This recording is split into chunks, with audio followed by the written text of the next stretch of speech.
What's up, Tailgaters? You're in the booth with Tailgate Nate today. Welcome to my channel. If week 6 of the college football season has told us anything, it's that we better buckle in because October, November, just the rest of this college football season in general is going to be a very, very fun ride and could be probably one of, if not the best college football seasons in recent memory. This past week had a lot of big results and it led to a lot of changes in my top 25. A lot of teams rising up, some teams falling down, and forming some new opinions about some teams that I have ranked previously. We're going to dive into all of that and more here in this top 25 video, but before we dive on in, just want to thank you guys for all the support the channel has seen as of late. It means the world to me. If you guys want to help continue to support this channel and you haven't done so already, guys, if you're a college football fan, I don't know how you haven't done it. Hit the subscribe button, ring the bell so you know when videos get uploaded. But there are more ways than that to help me support this channel. You guys are doing one of them right now just by watching this video. And you guys can do more by liking, commenting, sharing, and anything else you guys are willing and or able to do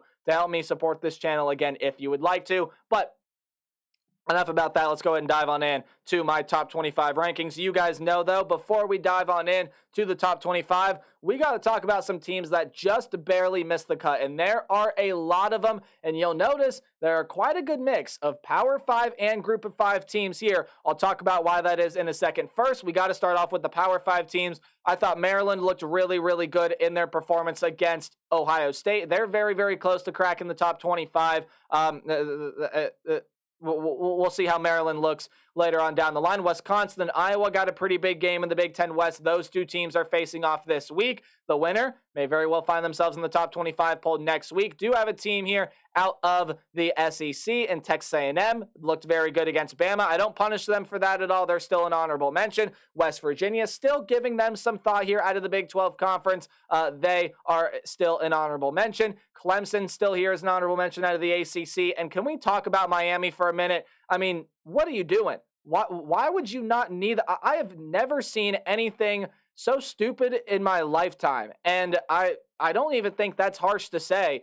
That was absolutely just the biggest collapse I have ever seen ever. And Miami's got a big game against North Carolina. Maybe if they can win that one, yeah, they're probably going to be back in the top 25. But right now, do I think they deserve a top 25 ranking? Not after that blunder there against Georgia Tech. I believe Miami was favored by like double digits. They were a heavy favorite there in that game. And to lose the game the way you did, just absolutely deplorable. Miami right now, in my personal opinion, not deserving of a top 25 ranking right now. But there are a ton of Group of 5 teams who are deserving of a top 25 ranking. And when you take a look at the Mountain West, Fresno State, Wyoming are right there. Fresno State did...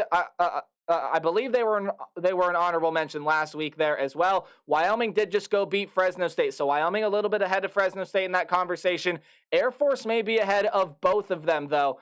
They are sitting right now as an undefeated team, as are the James Madison Dukes out of the Sun Belt Conference. You have Tulane, the Group of 5 champion from last year. They got a big game against Memphis. They could be another honorable mention in my top 25. And then Liberty, also an undefeated team this season. But when I take a look at the Group of 5 team, there are no Group of 5 teams in my poll. These are the 6 closest. You could also list some others. It makes it really hard to rank Group of 5 teams, especially, look, you got a lot of big games coming up within the Group of 5 realm this coming weekend. James Madison plays Georgia Southern. Air Force and Wyoming play. You have Liberty playing Jacksonville State, and then Tulane is playing Memphis, right? So a lot of big Group of 5 games coming up here. We're going to learn a lot about the Group of 5 here in the coming weeks, as there are some big games, not only next week, but the week after here as well. But just, I could make a whole list of Group of 5 teams that I feel like should be in the top 25 poll. They're just barely there. Like talking 26 through 35, they're all right kind of in that same category. But none of these teams made my top 25 poll. So who did? Well, gave you a little bit of a sneak peek there. My slide changed a little bit too fast. But let's go back here to the SEC, to the 25 through 21 rankings. Still got a couple of SEC teams that lost last week. However, they lost to ranked opponents. 25 is Kentucky. I do not fault Kentucky too much for the loss to the Georgia Bulldogs, right? Georgia just looked like the most dominant team in the country, and I still thought there were moments where Kentucky looked good, and for the most part this year, I've liked what I've seen from Kentucky. Now, Devin Leary was able to cut back on the interceptions. Kentucky did not have a turnover in the game against Georgia. And I thought at times Leary still looked good, but Georgia was just way too much for this Kentucky team to handle. And look, Kentucky has a very important game this week against the team that I have ranked at 24, and that's the Missouri Tigers. I do not fault them too much for the loss against the LSU Tigers. Yes, the Missouri defense definitely could have stepped up and played better with the way the LSU defense was chugging. Kind of exactly what I thought was going to happen there, right? High scoring game that LSU's just able to pull away there at the end. They actually got a pick six that made it a little bit farther than it probably normally would have been there on the scoreboard. But I think for the most part, Brady Cook, Luther Burden, that connection has been lethal. And again, whoever wins that Missouri and Kentucky game, I guarantee you the winner will be ranked, the loser will not be. That's just a very, very, very interesting game that is taking place in Lexington, Kentucky this weekend. I'm very, very excited to watch that one. Not only a big game nationally, but a big game in terms of the SEC East standings there as well. So we'll definitely see what happens there with that game. But let's go ahead and move on beyond those two teams up to number 23, back in the rankings after their dominating win over the Central Florida Knights this past week. That is the Kansas Jayhawks. And what's impressive about Kansas right now is they still do not have Jalen Daniels. Now, I don't know where he is. Something to do with his back, I believe, dealing with some injury problems. But when I take a look at this Kansas team and what Jason Bean has been able to do, Jalen Daniels, I think everyone can agree, is a more dominant playmaker with his arms and, more importantly, with his legs than Jason Bean. However, Jason Bean has been well more than serviceable. He's been playing really, really well. This is the Kansas team, my apologies, that has a lot of great weapons. When I take a look at this Jayhawk defense, definitely still has some things to work on, but it is much improved from the Jayhawk defense that we saw last season. And I know it's Oklahoma and Texas's show. We'll talk about where they are ranked when we get there in the Big 12, but Kansas definitely can come in and spoil that party. Now, they've already lost to Texas, still got a game against Oklahoma coming up this year, so Kansas is going to be interesting to watch the rest of the way here. They go on the road in Stillwater to play Oklahoma State this week, so a pretty important game there. A couple teams in the Pac-12 ranked 22 and 21. Washington State, all the way from 15, dropped to 22, and it's not because I think any less of Washington State, but Washington State definitely did not have their best performance in the game against UCLA. Now, albeit UCLA, who you see are at number 21, Dante Moore has really come alive. He's starting to play really, really well. UCLA has got a big game here against Oregon State coming up this week. They go to Corvallis to play that game. We'll find out where the Beavers are later. But UCLA, Dante Moore, this UCLA defense is legit. Dante Moore is starting to play really, really well. Washington State just had a very uncharacteristic day, and they dropped 7 spots just because of how slim the margins are in college football this year. There are truly 21 teams that I believe are just playing better football than Washington State right now, and maybe at the end of the day might end up being the better team. And UCLA proved that they are that when they just beat Washington State this past week. But Cam Ward and the Cougars were not able to get a whole lot going offensively. Washington State does have a lot of room to bounce back here. You do welcome an Arizona team that may very well still be without Jaden Delora, but even without that, with Fofita at quarterback, they ended up taking USC right down to the wire. So an interesting game there. Another one there for UCLA is, again, they go to Corvallis to play the Oregon State Beavers. But let's go ahead and move on now. I showed you a little sneak peek. Now we are into the top 20. Couple more teams out of the SEC ranks here. We got the LSU Tigers at number 20. Was very impressed still, by the way, that offense is playing. Jaden Daniels has really, really good wide receivers. The running back room is playing really, really, really well. And yes, while the offensive line can improve, this is an LSU offense that is capable of putting up 40 points every single week. The problem with this LSU team and why they are not ranked higher has been that defense, right? It's a defense that collapsed in the first game of the year against Florida State. It's a defense that really, over the past couple of weeks here against the Ole Miss Rebels and most recently against the Missouri Tigers, that just didn't really do much of anything. Missouri was pretty much able to do whatever they wanted, albeit maybe a couple plays here and there. Same kind of thing with Ole Miss. That Rebel offense was able to do whatever they wanted within a couple plays here and there. LSU has got to lock down defensively. They have the talent. They have one of the best defensive players in the nation in Harold Perkins. They got to keep the offense moving, and the defense has got to buckle up. LSU has a game against Auburn this week. week. But again, the schedule is going to get much tougher for them. Tennessee is here at number 19, jumping up one spot.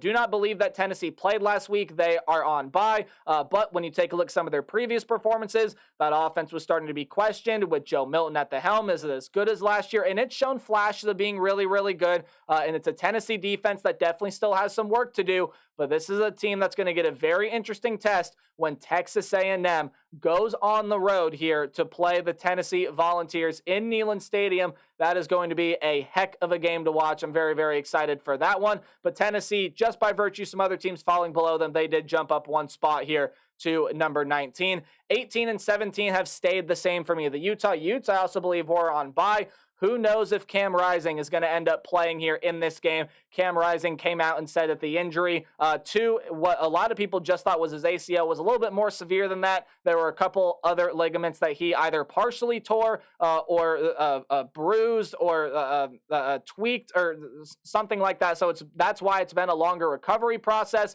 But this is a Utah team that needs to get healthy offensively, right? Brant Kuithe, that running back whose name is escaping my mind right now, and of course, Cam Rising there at the quarterback position. This is a Utah defense that's playing some of the best defense in the country, but you got to get healthy offensively. You do have Cal this week, so maybe another game to really get healthy, but Cam Rising is needed as soon as possible for Utah to be able to rise back up in Pac-12 contention. Duke is still sitting here at number 17. Duke has got some big games coming on down the line. They have a big one this week here when NC State comes to town. Now, the Wolfpack have not been as impressive as some people thought they were going to be this season, but the Duke Blue Devils have been a lot more impressive. We'll see the status on Riley Leonard. Do not believe, no matter what happens, that he is going to play there in that game. There is good possibility that he comes back and plays football for the Duke Blue Devils this season, but I'd be very, very curious to see what the offense looks like without Riley Leonard at the helm. There's a lot of good weapons, and the defense has stepped up, made a lot of big plays here in some of the past games for the Duke Blue Devils, especially on the defensive front, and the secondary's really been able to step it up over the past couple of weeks as well. Again, Duke did not play last week. Very curious to see how the offense looks minus Riley Leonard. Notre Dame is sitting here at number 16. Now, the AP poll has Notre Dame all the way down at 21, and I believe the coaches poll has them somewhere around the maybe very low teens, maybe 20 or 21. I'm unsure where the coaches poll has them at, but I have the AP poll in front of me. They have them at number 21, and I just don't think that's right. Look, there are a lot of people now out there saying, well, that Notre Dame team maybe not as good as we thought. I don't think a lot of people are realizing how hard it is for Notre Dame to play back to back to back, and then this week to back ranked teams all at night. The Ohio State game, that one was at night, primetime on NBC. The game against Duke, the team that's right below them, who again, Notre Dame's above them because they did beat Duke, and I would still favor Notre Dame over Duke, especially because Duke does not have Riley Leonard, but that was a primetime game on ABC. This past game against Louisville that they just lost, effectively eliminating them from college football playoff contention, primetime game on ABC. And then this one here, primetime game against the USC Trojans coming up. That is a game on NBC and Peacock. That again, prime time. So Notre Dame probably very worn out from all these primetime games. Sam Hartman coming off a performance that might be one of the worst of his career. I believe five turnovers for this Notre Dame offense, 3 interceptions from Hartman, and I believe the 2 fumbles were somewhat his fault there as well. But I think more than that, it showed what the Louisville Cardinals are made of. Notre Dame, I still think is a really, really good football team, but this is definitely a team that's going to need a bye week here and fast. If they can get past the USC Trojans, hand them that loss there, you're sitting at 6-2. I think I would feel pretty good about that, considering the talent level that some of the other teams they have played are at. Again, this is 4 back-to-back ranked teams in primetime. Notre Dame has to be exhausted. I don't fault them too much because, again, I just think Louisville is that good of a football team, especially watching them in that game. So for Notre Dame, or I should say for me, Notre Dame only drops 7 spots here. I did have them at 9. They are down here at 16. But above them is the team that just beat them. And you have to be excited if you are a Louisville Cardinals fan right now, because this is a team that can make a run in the ACC. They can compete with the North Carolinas and the Dukes and the Miamis, and especially the Florida States. Now, I know they do not play Florida State in the regular season, but this is a Louisville team that absolutely, my apologies, lit it up in that game against Notre Dame. 2 of the best lines in the country there, offensively and defensively, for the Notre Dame Fighting Irish. Look, this is a Louisville team that just absolutely dominated both of the lines of scrimmage.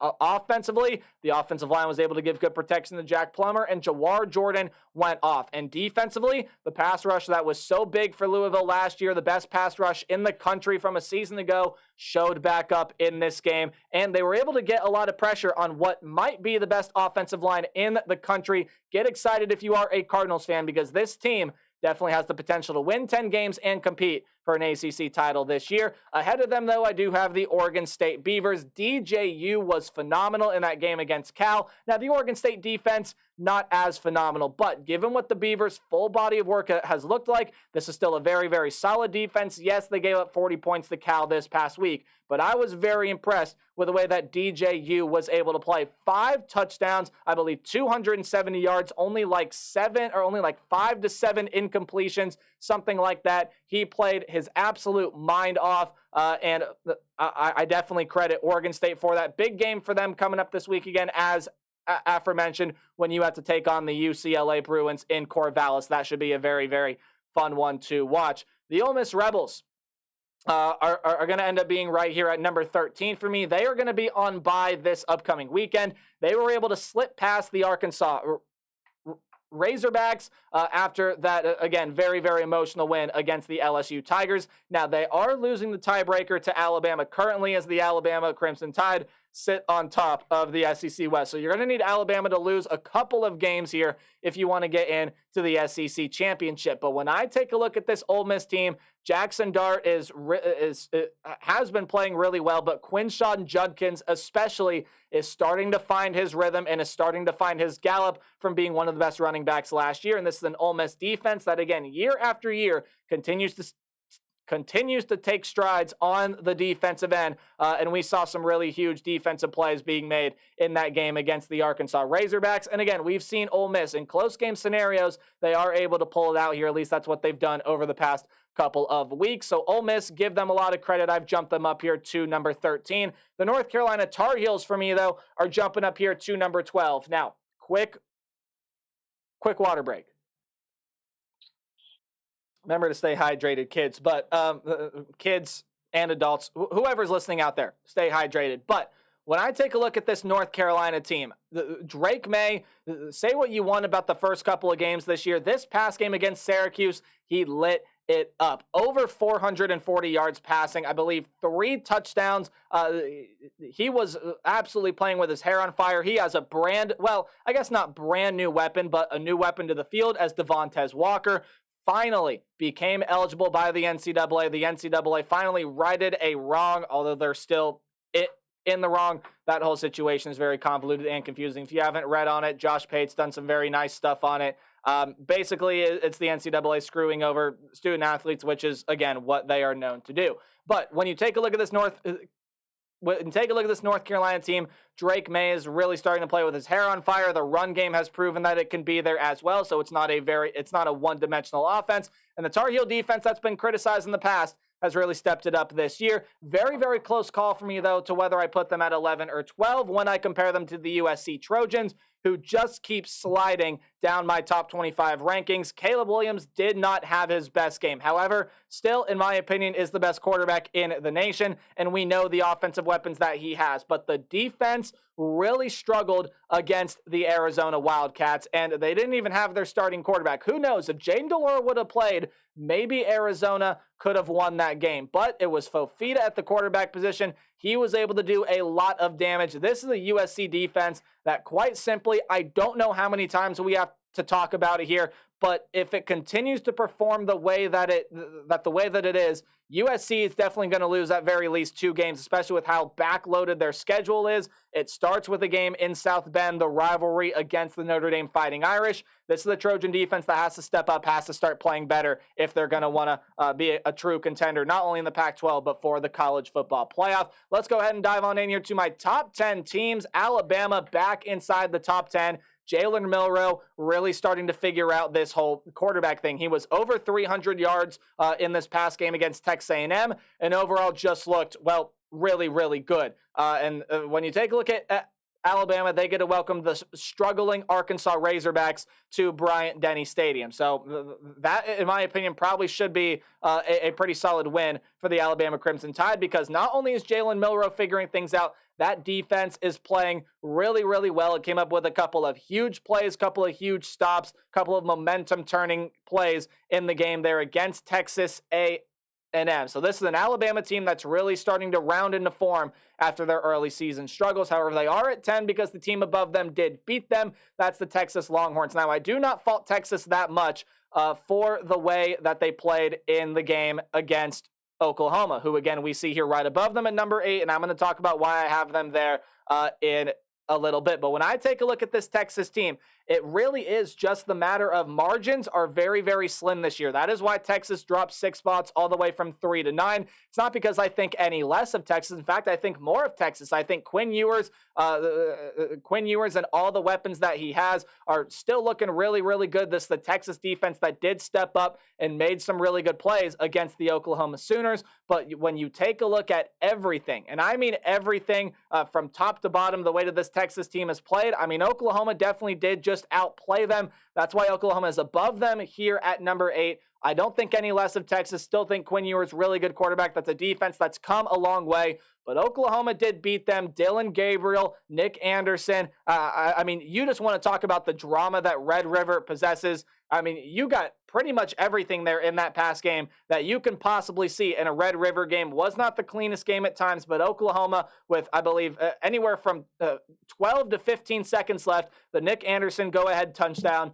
to be able to win them the game. When I take a look at this Oklahoma Sooners team, yes, I do think this is the team that now is the team to beat and is the team to look up to in the Big 12 Conference. However, I do not believe that they are justified of a top 5 ranking quite yet. That offense has still been inconsistent. The defense has, again, this was the first game where the defense allowed more than 20 points. So it's an Oklahoma defense that's taken some really big strides, but the offense has not always been there, right? When you take a look at the game against SMU, the offense did not show up to their fullest. When you take a look at the game against Cincinnati, the offense did not show up to their fullest. Now, albeit those are 2 teams that have some pretty solid talent defensively, but Oklahoma has been very inconsistent throughout the year. And the reason why I did not jump them above some of the other teams like the AP poll did, again, Oklahoma's in the top 5 right now. Both of those teams are on bye week, but I still believe that teams like Penn State, teams like Oregon, teams like Washington, teams like Florida State, I would still favor over Oklahoma on a neutral field if they were to play today. One of those teams I mentioned